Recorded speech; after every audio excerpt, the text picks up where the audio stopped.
तर मित्रांनो, आयुष्यामध्ये सर्वात मोठा करिअर पॉइंट जर कोणता असेल एज्युकेशन सेक्टरमध्ये, तर तो आहे तुमचा 10वी आणि 12वीचा जो तुमचा प्रवास आहे, हा तुमचा आयुष्य घडवणारा प्रवास आहे विद्यार्थी मित्रांनो.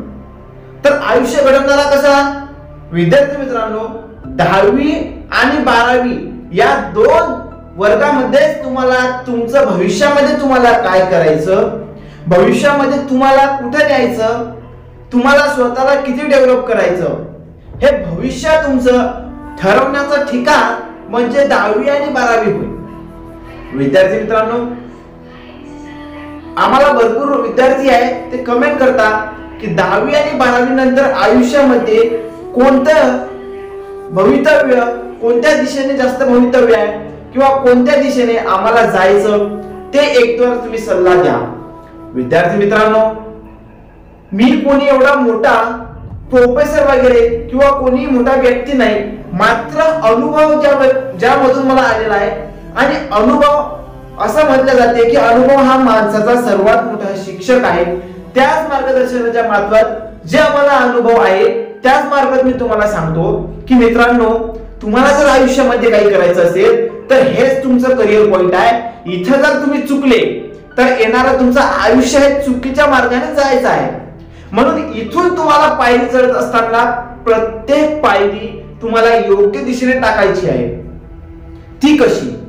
विद्यार्थी मित्रांनो, आपले पॅरेंट्स असतात, आपले वडील, आपले आई वडील हे आपल्यासाठी सर्वात शिक्षक म्हटले जातात. आपल्या आयुष्यात त्यांनी जोही मार्ग दाखवला तो योग्य राहतो, परंतु शैक्षणिक बाबतीत त्यांना त्यांच्या लेवलला एवढं मार्गदर्शन ते तुम्हाला करू शकत नाही जेवढं मार्गदर्शन तुम्हाला इतर कोणी अनुभवामधून शिकलेले मोठे व्यक्ती जे आहेत ते तुम्हाला करू शकतात. मित्रांनो, जसे कोणाचे आई वडील म्हणत असतील की तू आर्टला जा, तू कॉमर्सला जा, तू सायन्सला जा, तू इतर इंजिनिअरिंग कर, तू पॉली कर, त्यानंतर तू लॉला जा किंवा मेडिकलला जा, ऍग्रीला जा, बाकीच्या सेक्टरमध्ये बिझनेस सेक्टरमध्ये जा किंवा वोकेशनल कोर्सेसला जा, इतरही तुम्हाला कोणी सल्ला देत असेल तर विद्यार्थी मित्रांनो, ते सल्ला देत असताना तुम्हाला काय वाटते हे तुम्हाला बघावं लागणार आहे. कारण सल्ला देणं त्यांचं कर्तव्य आहे, परंतु ती सल्ला घेऊन त्याला आत्मसात करणं आणि योग्य तो मार्ग निवडणं हे तुमच्या हातात आहे, हे इतर कोणाच्या हातात नाही आहे.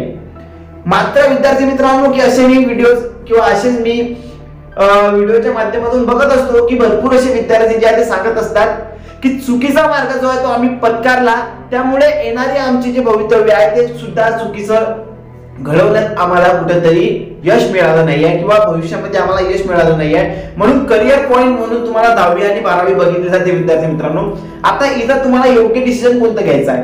सपोज विद्यार्थी मित्रांनो, तुमचा इंटरेस्ट जो असेल तो इंटरेस्ट टेक्निकल कोर्सेस मध्ये जास्त असेल तर तुम्हाला कुठे जायचं विद्यार्थी मित्रांनो, टेक्निकल डिपार्टमेंट कडेच तुम्हाला जायचं आहे. जर तुमचा स्कोप तुम्हाला वाटत असेल की माझ्यात ती शक्ती आहे की मी जे समाज घडू शकतो किंवा मी इतर जे ऑफिशियल काम आहे त्या ऑफिशियल कामामध्ये मला जास्त इंटरेस्ट आहे किंवा ऑफिशियल सर्व्हिसेस मध्ये मला जास्त इंटरेस्ट आहे, तर त्या विद्यार्थ्यांनी एमपीएससी यूपीएससी कडे वळलं तरी चालेल. परंतु ज्या विद्यार्थ्यांना टेक्निकल डिपार्टमेंट मध्ये किंवा ज्या विद्यार्थ्यांना काहीतरी इंजिनिअरिंग मध्ये किंवा डिप्लोमा मध्ये इंटरेस्ट असेल की एखाद्याचं फ्युचर असते, एखाद्याचं प्रत्येक जणाचा आयडल राहते, ते आयडल ओळखणं महत्वाचं आहे. ते आयडल तुम्हाला सुद्धा माहिती नसते विद्यार्थी मित्रांनो. असे मी भरपूर विद्यार्थी बघितलेले आहे की स्वतःचा आयडल त्यांना ओळखता येत नाही आहे. म्हणून पहिले स्वतःला ओळखा, नंतर दुसऱ्याला ओळखा तुम्ही कोण आहे. आणि जेव्हा तुम्हाला ओळखाल तेव्हा आपोआप तुम्हाला योग्य तो मार्ग मिळेल आणि त्याच मार्गानुसार तुम्हाला तुमचं भवितव्य जे आहे ते तुम्हाला ठेवावं लागणार आहे. आता राहिलं तुम्हाला हे मी तुम्हाला पूर्णपणे अनालिसिस काय केलं तर हे तुम्हाला मी पूर्णपणे अनालिसिस केलं तुमच्या स्वभावामुळे, तुमचे जे आवरण आहे, तुमच्या बाहेर जो परिसर आहे त्या परिसरामध्ये तुमच्याबद्दल कसा विचार केला जातो किंवा कोणता विद्यार्थी कुठे जायचा, कोणत्या विद्यार्थ्याने कोणतं एज्युकेशन घ्यायचं हे ठरवण्याचं मार्गदर्शन जे आहे ते मार्गदर्शन जर योग्य असेल विद्यार्थी मित्रांनो तर तुम्हाला योग्यच मार्ग मिळेल. आता राहिला प्रॅक्टिकली विचार करायची गोष्ट जर राहिली विद्यार्थी मित्रांनो, सपोज ज्या विद्यार्थ्यांना कमी मार्क आहे परंतु त्यांचा विचार करण्याची शक्ती किंवा त्यांना वाटत आहे की कमी मार्कामुळे मला या क्षेत्रात जाता येत नाही आहे. सपोज एखाद्या विद्यार्थ्याला कमी मार्क असेल 12वी मध्ये आणि किंवा एखाद्या विद्यार्थ्याला 10वी मध्ये कमी मार्क पडले आणि त्या विद्यार्थ्याची इच्छा असेल की त्याला पॉलिटेक्निकला जायचं आहे, पॉलिटेक्निक साठी त्याचा नंबर लागत नाही आहे, तर अशा विद्यार्थ्यांनी पॉलिटेक्निकची जी त्यांची इच्छा आहे ती इच्छा मारायची का? तर नाही. त्यासाठी सेकंड ऑप्शन ऑलरेडी सगळ्या कोर्सेससाठी सेकंड ऑप्शन अवेलेबल आहे. विद्यार्थी मित्रांनो, समजून घ्यायचं आहे तुम्हाला, इथं जर तुम्ही चुकले तर तुम्हाला येणाऱ्या भविष्यामध्ये तुम्हाला चुकीचा मार्ग मिळणार आहे. एक आता भरपूरसे विद्यार्थी आहेत की त्यांना माहिती नाही की व्होकेशनल कोर्सेस म्हणजे ITI इंडस्ट्रियल ट्रेनिंग इन्स्टिट्यूट च्या मार्फत सुद्धा तुम्ही पॉलिटेक्निकला जाऊ शकता. हे तुम्हाला माहिती नाही. पॉलिटेक्निकला तुम्ही ITI मार्फत सुद्धा जाऊ शकता. आणि 12 हा तुमच्यासाठी असा मार्ग आहे की जो समोर 10 मार्क खुले तुमच्यासाठी करू शकतो. समजला विद्यार्थी मित्रांनो? सपोज तुम्ही 10वी नंतर पॉलिटेक्निकला गेले आणि 10वी नंतर जर तुम्ही 12वीला गेले तर पॉलिटेक्निकला गेल्यानंतर त्याच्याकडे मार्ग जे आहे ते कमी राहणार आहे आणि 12वी वरला विद्यार्थी राहणार आहे त्याच्याकडे मार्ग जास्त राहू शकता. म्हणून चूज तुम्हाला करायचा आहे की तुम्हाला कोणती गोष्ट साध्य करायची आहे. तिसरा पॉईंट म्हणजे की MSCET च्या मार्फत आपण टेक्निकल कोर्सेस कडे जाऊ शकतो किंवा पॉलिटेक्निकच्या मार्फत आपण टेक्निकल कोर्सेसला जाऊ शकतो. टेक्निकल कोर्सेस म्हणजे इंजिनिअरिंग. तर यामध्ये बेस्ट पर्याय कोणता राहू शकतो?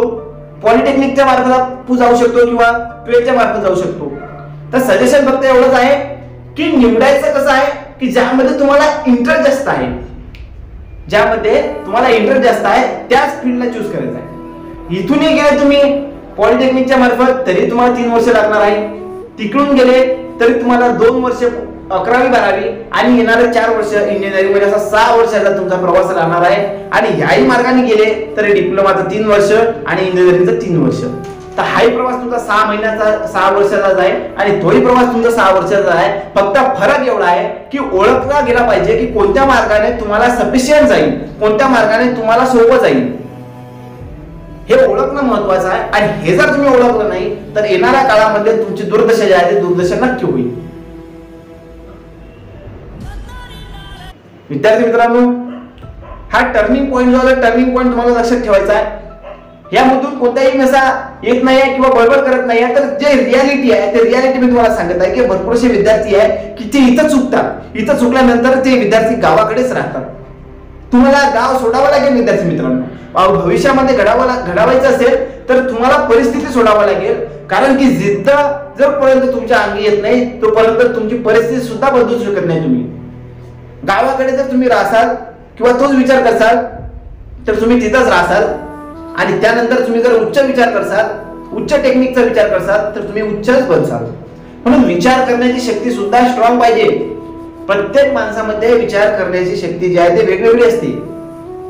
स्वामी विवेकानंद म्हणतात की मार्ग तुमच्याकडे नॉलेज कमी असो किंवा जास्त असो तो भाग वेगळा आहे, परंतु स्वतःसाठी तुम्ही सर्वात उत्तम आणि सर्वात श्रेष्ठ असले पाहिजे. इतरांसाठी तुम्ही असो की नसो, परंतु स्वतःसाठी जर तुम्हाला स्वतःच वाटत नसेल की तुम्ही श्रेष्ठ आहे तर इतरांसाठी काय फायदा आहे? इतर तर तुम्हाला कधी श्रेष्ठ म्हणणारच नाहीये. कारण की आपला हा नियम आहे की एखादा व्यक्ती जर पुढे जात असेल तर त्याला मागे कसं ओढायचं. म्हणून काही लोक काय करतात विद्यार्थी मित्रांनो, जेव्हा तुम्ही या प्रसंगावर उभे असता तेव्हा तुम्हाला अचूक मार्गदर्शनापेक्षा चुकीचं मार्गदर्शन जास्त भेटते आणि चुकीच्या मार्गदर्शनामुळे तुमचं येणारा भविष्य जे आहे ते खराब होऊ शकते. त्यामुळे मार्ग निवडायचा चांगला आहे. मार्ग दावून या गेले खरे, एक संतांची ओळ आहे की मार्ग दावून या गेले खरे म्हणजे खरे मार्ग दाखवणारा या जगात कमी आहे आणि खरे मार्ग ओळखणारा सुद्धा कमी आहे. म्हणून मार्ग कसा ओळखायचा हे तुम्हाला लक्षात ठेवायचं असेल तर तुम्हाला थॉट्स ऑफ व्ह्यूला जॉईन व्हायचं आहे. येणाऱ्या काळामध्ये जशा प्रकारचे ऍडमिशन प्रोसेस चालू होतील त्यामध्ये योग्य मार्गदर्शन जे आहे ते थॉट्स ऑफ व्ह्यूच्या माध्यमातून आम्ही देऊ. हा आमचा प्रोमो व्हिडिओ राहणार आहे. येणारा सविस्तर माहिती जी आहे ती सविस्तर माहिती तुम्हाला नेक्स्ट व्हिडिओमध्ये राहील. आणि 10वी आणि 12वी मध्ये घडवणारे विद्यार्थ्यांचा कारखाना म्हणून जे आहे ते थॉट्स ऑफ व्ह्यूला ओळखलं जाईल. आणि येणाऱ्या भवितव्यामध्ये तुम्हाला योग्य मार्गदर्शन, तुमचं योग्य शिक्षण आणि योग्य स्ट्रॅटेजी मार्फत तुम्हाला एज्युकेशन जे आहे ते प्रोव्हाइड करण्याचं काम ओनली आणि ओनली थॉट्स ऑफ व्ह्यू करणार आहे. तर अशाच नवीन अपडेटसाठी चॅनलला जॉईन होऊन जा आणि भेटूया नेक्स्ट सेशन मध्ये. जय हिंद, जय महाराष्ट्र विद्यार्थी.